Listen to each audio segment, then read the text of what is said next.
20 years. That's how long Sarah and I had been married when everything started falling apart. 20 years of building a life together, of weathering storms that would have broken weaker couples, of choosing each other every single day even when it wasn't easy. I wasn't perfect. God knows I had my flaws. But I was faithful. Even when that redhead at the office made it clear she was interested, even when my college buddy's divorce left him prowling bars and begging me to join him, I came home to Sarah. Every night. That's what made the changes so jarring. It started with the phone. Sarah had always been casual about her cell, leaving it on counters, asking me to check her messages when she was driving. But suddenly it was glued to her hand, screened down on every surface, password locked for the first time in our marriage. She'd smile at texts in ways that made my stomach twist, little secret grins that never seemed directed at anything I'd said or done. "Who's that?" I'd ask, trying to keep my voice light. "Just work stuff," she'd say, but her fingers would curl protectively around the device. Then came the wardrobe changes. Sarah had always dressed nicely but practically. Comfortable jeans, modest tops, the kind of clothes that said married mom without apology. But she started shopping more, coming home with bags from stores she'd never frequented before. Tighter shirts, lower necklines, skirts that rode higher than anything she'd worn since college. When I complimented her new look, she'd shrug and say she was just trying to feel good about herself. I wanted to believe that. I tried to believe that. The distance grew like a cancer between us. Conversations that once flowed naturally became stilted, punctuated by her checking her phone. She'd sit across from me at dinner, physically present, but mentally somewhere else entirely.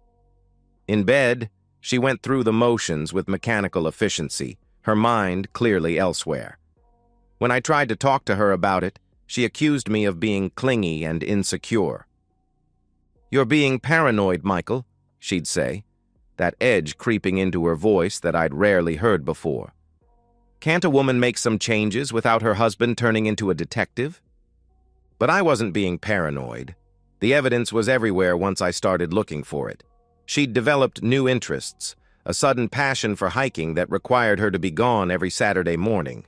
She'd joined a book club that met Wednesday evenings and somehow never had much to say about what they'd read. Her explanations were too detailed, too rehearsed, like she'd practiced them. The criticism started around the same time. Everything I did was wrong, or at least not quite right.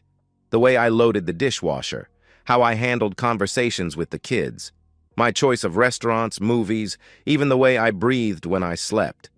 Nothing was ever said directly, just little cuts that accumulated like paper cuts until I felt raw and bleeding. I began to recognize the signs of what my grandfather used to call a quiet disease, the kind of suspicion that eats at you from the inside, making you question everything you thought you knew. I'd catch myself analyzing every word she said, looking for lies in her expressions, feeling like a stranger in my own home. The security cameras were my decision, born from desperation and a need for truth. We'd had a few break-ins in the neighborhood recently, which gave me the perfect cover story. I told Sarah I thought we should look into a security system, and she agreed it was a good idea. I jumped on it with the enthusiasm of a drowning man grabbing a life preserver. If she was innocent, the cameras would prove it, and I could stop feeling crazy. If she wasn't, well, at least I'd know. I had them installed professionally, 4 cameras covering the main living areas, the front and back entrances, motion-activated and connected to an app on my phone. The technician explained how everything worked, how the footage was stored in the cloud, how I could access it from anywhere. Sarah seemed pleased with the security they provided, never suspecting they were really there to monitor her. She had no idea they would become the instruments of her downfall. The night I made that decision to install those cameras, I lay awake staring at the ceiling while Sarah slept peacefully beside me. I'd spent 20 years building a life with this woman, and now I was preparing to spy on her. The weight of that felt crushing, but the alternative, living in this limbo of doubt, was worse. I didn't want to be right about my suspicions. I wanted Sarah to prove me wrong, to show me I was just a paranoid husband going through a midlife crisis. I wanted our marriage to survive this rough patch and emerge stronger. But as I listened to her steady breathing in the dark, part of me already knew I was preparing for war. The divorce papers hit our kitchen table like a slap in the face, the manila folder sliding across the wooden surface with a sound that seemed impossibly loud in the sudden silence. Sarah had walked through our front door at 8:47 p.m. I remember the exact time because I'd been watching the clock, wondering where she'd been for the past 3 hours after her book club supposedly ended. She didn't even bother with pretense. No hello, no how was your day, no explanation for why she was late, just that folder tossed onto the table like it was the electric bill. "I'm done," she said, her voice flat and businesslike. "I've found someone who makes me feel alive again." The words hit me like a physical blow. 20 years of marriage, reduced to a simple declaration that she'd found someone better. I stared at the folder, my name typed neatly on the tab. Thompson, Michael, divorce proceedings. "Sarah, what?" I started, but she cut me off with a wave of her hand. "Don't make this harder than it needs to be. We both know this marriage has been dead for years. I'm just making it official." She stood there in our kitchen, wearing a new dress I'd never seen before, looking at me like I was a stranger she couldn't wait to get away from. The pain started as a tight feeling in my chest, like someone was squeezing my heart with a fist. I thought it was just shock, just the emotional impact of hearing my wife tell me she wanted out. But it kept getting worse, spreading down my left arm like liquid fire. "Someone?" I managed to gasp. "Who?" "Does it matter?" She glanced at her phone, always that damn phone, and her expression showed impatience, not remorse. "Look, I need you to sign these tonight. My lawyer says if we can get this filed by tomorrow, we can have the whole thing wrapped up in 60 days. The crushing sensation in my chest was getting worse. I tried to stand, but my legs felt weak. The room seemed to tilt sideways, and I had to grip the edge of the table to stay upright. "Sarah," I wheezed, struggling to form words around the growing panic. "Something's wrong. I think I'm having a heart attack." She looked at me with the kind of exasperation you'd show a child having a tantrum. "Oh, please. Don't be so dramatic, Michael. Just sign the papers." The pain was radiating down my arm now, and my vision started to blur at the edges. This wasn't emotional distress. This was real, physical, life-threatening. I'd watched my father die of a heart attack when I was 15. I knew what this was. "Call 911, I gasped, clutching my chest as I sank into a chair. "Please, Sarah, call 911. "You're being ridiculous," she snapped, but I saw something flicker in her eyes. Fear, or just annoyance that I was inconveniencing her. "This is just stress. Sign the papers and you'll feel better." I couldn't breathe properly. Each breath felt like trying to suck air through a straw, and the pain was spreading across my chest like someone was driving nails into my sternum. With shaking hands, I reached for my phone, but my coordination was shot. It clattered to the floor. "Help me," I whispered. Sarah stared at me for a long moment, and in that instant, I saw who she really was. Not the woman I'd married, not the mother of my children, but someone who could watch her husband of 20 years collapse in agony and feel nothing but irritation that it was interfering with her plans. "I can't deal with this drama tonight," she said, grabbing her purse from the counter. "I have somewhere I need to be. Sign the papers, Michael. Don't make this harder than it has to be." And then she left. Actually walked out of our house while I was dying on our kitchen floor. I managed to crawl to where my phone had fallen, my chest feeling like it was caving in, black spots dancing at the edges of my vision. With fumbling fingers, I dialed 911, gasping out our address to the dispatcher before the phone slipped from my hand. The next thing I remember was being lifted onto a stretcher, an oxygen mask over my face, and a paramedic saying something about massive cardiac event and lucky to be alive. As they wheeled me toward the ambulance, I saw our front door standing open, exactly as Sarah had left it when she walked out on me. In the hospital, after they'd stabilized me and run their tests, Dr. Martinez explained that I'd suffered a significant heart attack brought on by extreme emotional stress. "Another 5 minutes," he said quietly, "and we might not have been able to save you." I lay in that hospital bed, staring at the ceiling tiles and trying to process what had happened. My wife of 20 years had served me divorce papers, confessed to finding someone else, and then literally left me to die when I needed her most. The monitors beeped steadily around me, proof that I was alive despite her abandonment. The marriage was over, that much was clear. But as I lay there in the darkness, listening to the sounds of the hospital around me, I realized something else.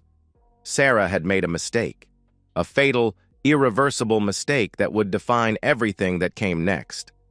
She'd shown me exactly who she was in my moment of greatest need.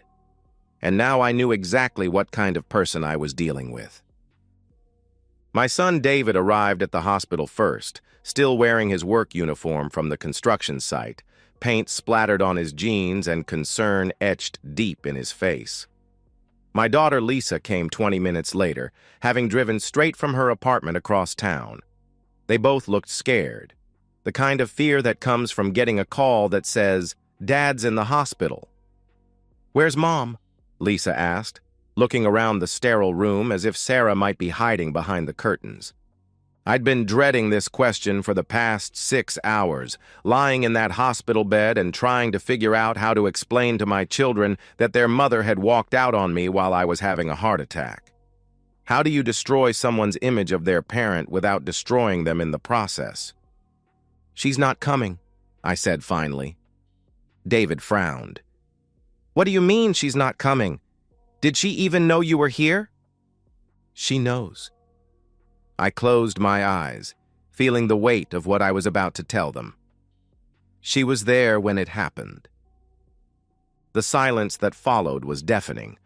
I could hear the monitors beeping, the distant sounds of the hospital, but my children were absolutely still, processing what I'd just said. "Dad," Lisa said slowly, "what exactly happened tonight?" So I told them everything.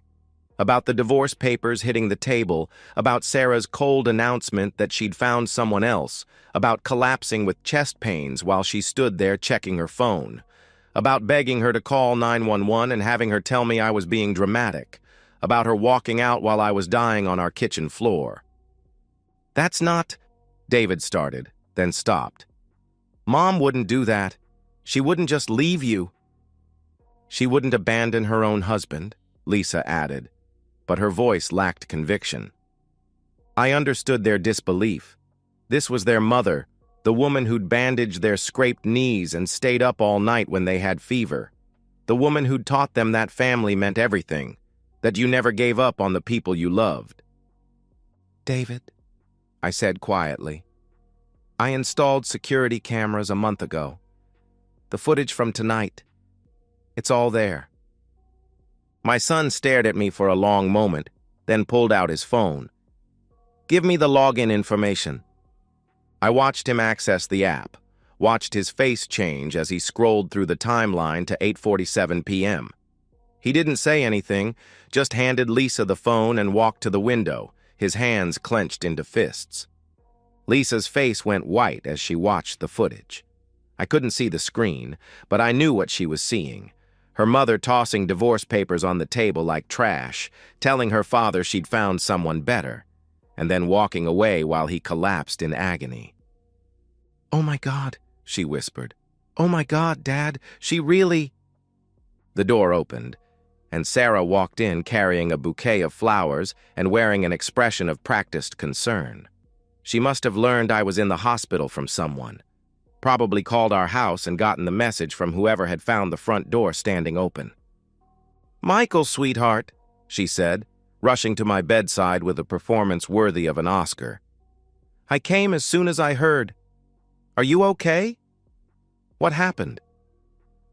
The transformation was stunning. Gone was the cold, impatient woman who'd served me divorce papers. In her place stood the devoted wife, all tears and worry and gentle touches. "You know exactly what happened," David said from the window, his voice deadly quiet. Sarah turned to him with that same concerned expression. "David, honey, I don't understand." "We watched the footage, Mom." Lisa held up the phone, the screen still showing the damning evidence. "We saw everything." For just a moment, Sarah's mask slipped. I saw panic flicker across her face before she recovered, but it was too late. My children had seen it too. "That's not," she started, then seemed to realize how trapped she was. "You don't understand. It's complicated." "Complicated?" David stepped away from the window, and I could see the barely controlled rage in his posture. "You left him to die, Mom. You walked out while he was having a heart attack. I didn't know he was really—" "Bull—" Lisa snapped, a word I'd rarely heard her use. "We watched it. We heard what you said. Don't be so dramatic. I have somewhere I need to be. You knew he was dying and you left anyway." Sarah looked between her children, seeing their unified front, their absolute disgust with her actions. The flowers in her hands suddenly looked ridiculous, a pathetic prop in a play no one was buying. "You left him to die," David repeated, his voice getting louder. "And for what? Some guy who's 10 years younger and doesn't even want you now?" "How do you—" Sarah started, then caught herself. "Oh, we know about him," Lisa said coldly. "We know about the hiking. We know about the book club. We know about all of it, Mom. The question is, was it worth it? Was your little midlife crisis worth destroying our family?" Sarah's composure finally cracked completely. "You don't understand what it's like," she said, tears starting to flow. 20 years of the same routine, the same conversations, the same everything. I felt like I was dying inside. And then I met someone who made me feel alive again, who made me remember what it was like to be wanted." "So you decided to kill Dad instead," David said flatly. The words hung in the air like a death sentence, because that's exactly what she'd tried to do, even if she hadn't admitted it to herself. She'd been willing to let me die rather than miss a night with her lover. "I want you out," I said quietly from the hospital bed. "I want you out of our house, out of our lives, and I never want to see you again." "Michael, please, get out," Lisa said, standing up, "before I call security and have you thrown out." Sarah looked at her children one more time, seeing nothing but disgust and disappointment in their faces. The family she'd destroyed for a few months of excitement was gone forever, and she was finally beginning to understand what she'd traded away. She dropped the flowers in the trash can on her way out, not even bothering with any more apologies or explanations. The door closed behind her with a soft click. David came over and put his hand on my shoulder. "We're with you, Dad. Whatever you need." Lisa nodded, tears in her eyes. "She's not our mother anymore. Not after this." As I looked at my children, my loyal, loving children who'd chosen their dying father over their selfish mother, I felt something I hadn't experienced in months. Hope. Sarah had made her choice when she walked out that door. Now we were making ours. The divorce proceedings were a massacre. Sarah walked into that courtroom 6 weeks later expecting a standard 50-50 split, maybe some alimony since I earned more, possibly even the house since she could claim emotional distress. What she got instead was a front-row seat to the complete destruction of her legal position. My lawyer, Janet Morrison, was a sharp-eyed woman in her 50s who specialized in high-conflict divorces. When I'd first shown her the security footage of that night, she'd watched in complete silence, then looked up at me with the expression of a shark smelling blood in the water. "Michael," she'd said, "in 30 years of practice, I've never seen evidence this damning. She didn't just abandon you, she left you to die during a medical emergency. No judge in this state will show her mercy." She was right. The footage played on a large screen in the courtroom, every damning second of it. Sarah's cold delivery of the divorce papers, her dismissal of my medical distress as drama, her walking out while I collapsed on our kitchen floor. The audio was crystal clear, capturing every callous word. Judge Harrison, a stern woman with silver hair and no patience for nonsense, watched the entire thing without expression. When it was over, she turned to Sarah with barely concealed disgust. "Mrs. Thompson," she said, "in 25 years on the bench, I have never seen such a callous display of abandonment during a medical emergency. You literally left your husband to die. Do you have anything to say in your defense?" Sarah's lawyer had tried to spin it as a panic response, claiming she was so shocked by the divorce conversation that she wasn't thinking clearly. But the footage made a liar of that argument. There was no shock in her voice, no panic in her movements, just cold calculation and impatience. "Your Honor," Sarah said, standing shakily, "I know how it looks, but I was confused and scared." "Confused?" Judge Harrison's voice cut through her excuse like a blade. "You were confused about whether to call 911 when your husband was having a heart attack? You were scared of what, exactly? Missing a social engagement?" The divorce settlement was brutal and absolute. Sarah got nothing. Not the house, not half the assets, not a penny of alimony. The judge ruled that her abandonment during a medical emergency constituted extreme cruelty and awarded me everything. The 20 years we'd built together, the house we'd called home, the retirement accounts we'd contributed to, all of it stayed with me. The court finds that Mrs. Thompson's actions on the night in question constitute such extreme abandonment and cruelty that no financial award is warranted, Judge Harrison declared. Furthermore, given the evidence of infidelity and callous disregard for her husband's welfare, this court sees no reason to provide ongoing support to someone who was willing to let her spouse die rather than inconvenience herself. Sarah's face went white as the reality sank in. She'd expected to walk away with enough money to start her new life comfortably. Instead, she was walking away with nothing but the clothes on her back and whatever assets were solely in her name, her car and a small savings account she'd opened separately. But the real kicker came that evening. I was at home, finally back in my own house after 3 days in the hospital, when David called me with news that would have been funny if it weren't so predictable. "Dad," he said, barely containing his laughter, "you're not going to believe this. Mom's boyfriend dumped her." "What?" "Lisa ran into Sarah's sister at the grocery store. Apparently, Loverboy found out about the divorce settlement this morning. When he learned that Mom was walking away with nothing, and I mean nothing, he suddenly remembered he had other commitments, broke up with her via text message. The poetic justice was perfect. Sarah had destroyed our marriage for a man who turned out to be exactly what I'd suspected, a gold digger looking for an easy ride. The moment he realized there would be no money, no house, no comfortable lifestyle funded by her divorce settlement, he vanished like smoke. She'd traded 20 years of marriage and the love of her children for a few months with a man who didn't even have the decency to break up with her in person once the money was gone. Over the following weeks, the social consequences multiplied. Word spread through our community about what had happened, not through gossip or rumor, but through simple truth. The security footage had been shown in open court, becoming part of the public record. Friends who heard about it were horrified.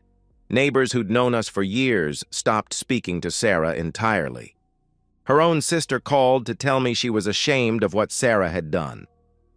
"I raised her better than that," she said, tears in her voice. "I don't know what happened to the woman I thought I knew." Sarah tried to contact me several times in the weeks following the divorce. Calls, texts, even showing up at the house once. But I'd learned my lesson about her true nature that night in the kitchen. I let every call ring through to voicemail, deleted every text unread, and called the police when she appeared on my property. The children maintained their position too. No contact, no forgiveness, no second chances. Sarah had shown them who she really was in that hospital room, and they'd made their choice accordingly. 6 months after the divorce was finalized, I learned through mutual acquaintances that Sarah was living in a one-bedroom apartment downtown, working retail to pay her bills, completely cut off from the life she'd tried to abandon. Her lover was long gone, her children wanted nothing to do with her, and her social circle had evaporated. She'd gotten exactly what she'd asked for that night when she threw those divorce papers on our table: freedom from our marriage. She just hadn't understood that freedom would come at the cost of everything else she'd ever valued. I didn't feel sorry for her. I felt something much more satisfying: justice. 2 years have passed since that night, and I'm sitting in my backyard on a Sunday morning, drinking coffee and watching my grandson play on the swing set David built last month. The heart attack changed me physically. I take medication now, watch my diet more carefully, exercise regularly, but the emotional changes run much deeper. I learned something valuable about people during those dark months. You discover who someone really is when they think it costs them nothing to show you. Sarah thought she could walk away from our marriage without consequences, so she showed me exactly how little 20 years meant to her. She thought she could abandon me during a medical emergency because there would be no witnesses to judge her for it. She was wrong on both counts. The security cameras she'd agreed to install became the instruments of her downfall, preserving every damning second of her callousness for the world to see. The children she thought would never learn the truth became her harshest judges when confronted with video evidence of her cruelty. The lover she thought would support her through the transition vanished the moment he realized she brought nothing to the relationship but baggage. My relationship with David and Lisa is stronger than it's ever been. Shared trauma has a way of bonding people, and watching their mother's true nature revealed brought us closer together. They call more often now, visit more frequently, and they've made it clear that any grandchildren will know their grandfather, but never their grandmother. David got married last year to a wonderful woman named Kate, who reminds me of Sarah from our early days: loyal, kind, family-oriented. The difference is that Kate has proven her character under pressure, supporting David through the aftermath of his mother's betrayal and embracing me as family without reservation. Their wedding was beautiful, conspicuous only for one empty chair that no one mentioned, but everyone noticed. Lisa is thriving in her career as a nurse, and she tells me that seeing Sarah's abandonment during my medical emergency actually strengthened her commitment to helping people in their most vulnerable moments. "I never want to be the person who walks away when someone needs help," she said once, and I could hear the echo of that night in her voice. The house feels different now, cleaner somehow, free of the tension and secrets that had poisoned it during Sarah's final months here. I've redecorated some rooms, made it fully mine in ways it hadn't been even when we were married. The security cameras are still there, but now they just provide peace of mind rather than evidence of betrayal. Sarah has tried to contact me periodically over the past 2 years. Birthday cards that go straight into the trash. Christmas gifts that get returned unopened. Phone calls that I let ring through to voicemail before deleting the messages unheard. She's reached out to the children too, but they've maintained their position of complete no contact. Through mutual acquaintances, I've heard fragments of her current situation. The retail job didn't last. She's had a series of short-term relationships with men who lose interest quickly. She's gained weight, lost friends, and according to her sister, spends most evenings alone in that small apartment, probably wondering how her life went so wrong so fast. The answer, of course, is simple. She made choices. She chose another man over her husband. She chose convenience over compassion.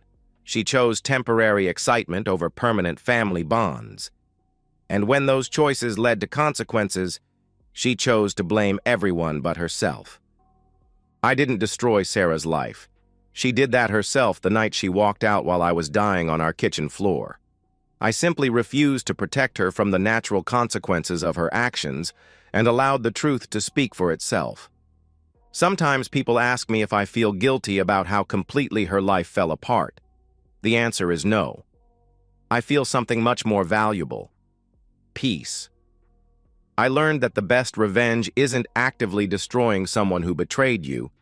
It's surviving their attempt to destroy you and building something better from the ashes they left behind. As I watch my grandson laugh on his swing, I think about the lessons this experience taught me. I know now that real love shows itself in moments of crisis, not in moments of comfort. I know that actions reveal character in ways that words never can.